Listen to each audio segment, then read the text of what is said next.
Well, this report, published by Parliament's Intelligence and Security Committee, is a 2-year inquiry into that threat that Iran poses to the UK, covering state-backed assassinations, espionage, cyber attacks, foreign influence, and nuclear risk. But it's important to note that it actually ended the period of time it covered before the October the 7th war started. So things could probably have got a lot worse since the period of time that this Parliamentary Intelligence and Security Committee report actually started. Now, Iran poses a wide-ranging and persistent and unpredictable threat to the UK, according to the report, and that includes assassinations, kidnappings, and all those other threats that I mentioned. And between 2022 and 2024, at least 20 Iranian-backed plots on British soil involved attempts to kill or kidnap dissidents, journalists, or critics of the regime, with some people who work for dissident Iranian news channels saying that their families have been threatened within Iran as well.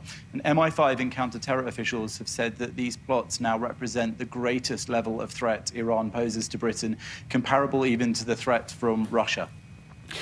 What do we know about Jewish and Israeli targets? I mean, is this included in the reports, or is this, a specific area of interest for the Iranians at this point up there?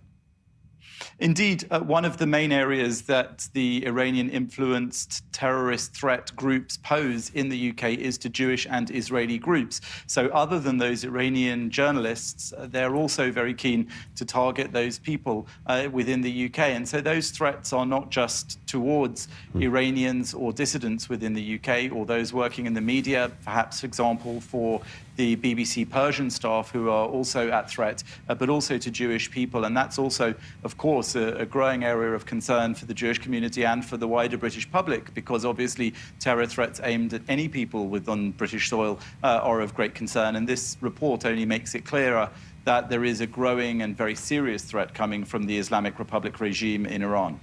Look, other thoughts? You mentioned that this report really only details their attempts almost 2 years ago, essentially, before all the latest tensions, the war on Israel.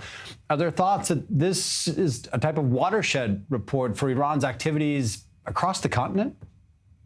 Well, it certainly should be something of a watershed. If people and the authorities have been slow to react to the threat from the Islamic Republic regime in Iran before, perhaps this will be pushing them into some form of action. The ISC criticizes the UK government for focusing too heavily on crisis management in Iran's nuclear program while neglecting domestic terror threats. And the UK strategy currently on Iran, they say, is reactive, under-resourced, and lacks a coherent long-term approach. And it's also worth noting that the report says that Iran uses criminal networks, militant and terrorist organizations, and cyber operatives as proxies to conduct operations in the UK while maintaining deniability. So much in the same way that they actually wage war on Israel using proxies in neighboring countries, they're doing the same thing when it comes to terror operatives within the UK and outside the Middle East region, so that they can claim it isn't their activity, their action. And to that end, the Iranian embassy here in the UK has said that this